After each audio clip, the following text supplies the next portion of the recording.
So focus must remain on Ukraine despite the Iran war. UK Prime Minister Keir Starmer said it during their meeting with Ukrainian President Volodymyr Zelenskyy in Downing Street on Tuesday. Both leaders warned that global attention must remain on Ukraine despite the ongoing conflict in the Middle East.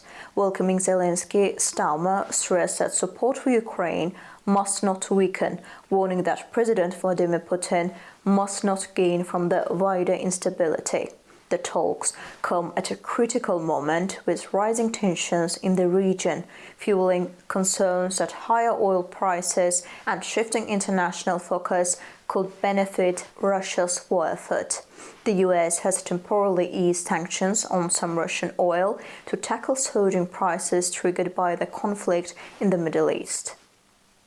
It's really important that we're clear and consistent that Putin can't be the one who benefits from the conflict in Iran, whether that's oil prices or the dropping of sanctions.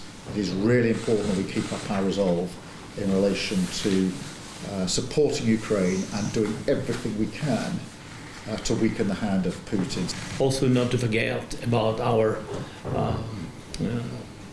diplomatic efforts, negotiations, and where we are with Americans and with Russians. We have to discuss this sensitive topic. Yes, and of course about Middle East, you mentioned. It has big influence, I think, on Ukraine and on Europe. So thank you again for your support and thanks to your people. Later in a speech in Parliament, Zelenskyy described the regimes in Russia and Iran as brothers in hatred.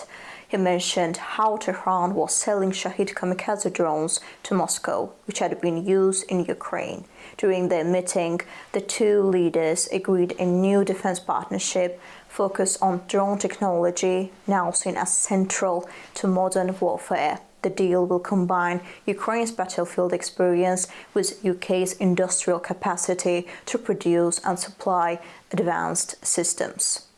The UK has also pledged £500,000 funding for an artificial intelligence centre in Kiev to support defence innovation and strengthen Ukraine's capabilities on the front line.